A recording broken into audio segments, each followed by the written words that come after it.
Well, pivoting now to a topic that is really relevant right now. We were going to talk about how summer is a season of joy. It's filled with vacations and backyard parties, but for those who are grieving, it can feel like one of the hardest times of the year.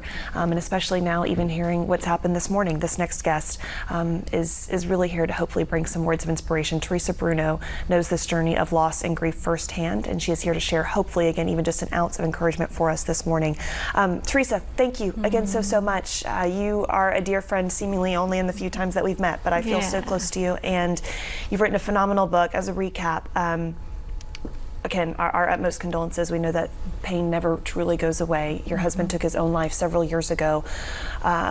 We're kind of chatting, I think, initially just about those initial moments, right? I mean, is it shock? Is it, I mean, do you try to block that out of your head, or do you remember much about first hearing this news and how you since navigated this to come around and even put something out there to help others? Yeah, absolutely, I do. And I just want to say, oh my gosh, just our hearts are breaking for those families and the community of Minneapolis and what they're going through this morning. And I do remember that first day and finding my husband, and life just stops. Everything your life was before that moment, like what's happening to them right now, life is never like that again. Your life truly stops, and shock fortunately sets in a little bit. I was able to make some very good decisions fast, and I don't know how I did it. Like, I had the sense to get both of my children in the same place so they would hear it at the same time. I had the sense to not let other people know till my children knew.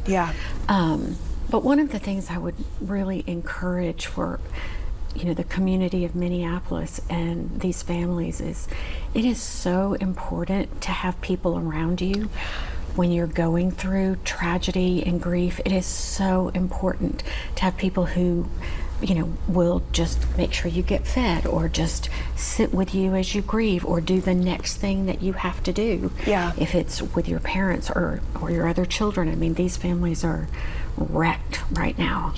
And you mentioned that too, Theresa, again, being surrounded with people in community. What can community best do? I think sometimes, words aren't enough. Sometimes people do want solitude. How do you kind of balance giving people space, and even for the person, if I want time alone, and I've dealt with this and I want to grieve on my own, but kind of finding that balance of being with others and what help really does look like in times when it seems just hopeless? It's a great question, and it's different for every person. I would say that, sometimes don't let the person who's in the greatest grief call the shots, because they may want to isolate, but it's just really not the best. I'll tell you the story of my dear friend Marie. She started texting me every single day. Now, we'd been good friends before, and she was actually James' cousin, but we hadn't had that everydayness friendship.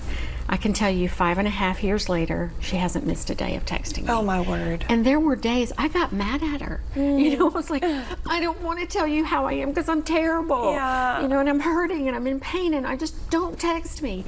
But there was something that became a lifeline. Somebody was checking on me every single day. So even if it's just a text to that person, Marie got me through, I can't even tell you how many hard times, just because I knew I was going to get a text that day. So it's the little things. And sometimes I can imagine it doesn't require even response. I've texted some women before, don't bother responding, just know I have prayed over you this morning, and period. And truly mean that. Don't be like, well, she just didn't text me back. No, do not expect anything. Well, a lot of times I didn't text her back, sorry, As you should, that's what I'm saying, as you shouldn't, but just knowing that, I think there's so much peace in knowing that that we are name dropped in conversations with the Lord of our friends, right? 100%. Like, hey, I prayed over you this morning. I talked to the Lord about you. And just so much peace in that. Theresa, we could keep talking. I feel like, there's so much to say. Again, unfortunately, I think that today is just There are no words So for it, much and we've had to sorrow. pivot in a lot of So ways. much But sorrow. we know that you do a number of great resources, podcasts. You have a book of sorts for people who want more. They want to continue this conversation. I want to continue this conversation.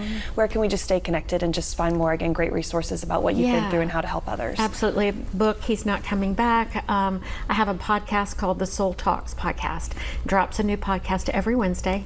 And you can listen on Spotify, on YouTube, on Apple Podcast, and also my website. Awesome. Soul Talks with Theresa. Again, this is Theresa Bruno from right here in Alabama. Teresa, sister, I adore you. Thank you for coming on. much love. We'll have you back again soon. And prayers. I'm actively thinking and praying for you as well. So we love you. Thank Thank you so you. much. We're going to be right back after the break. Stay with us.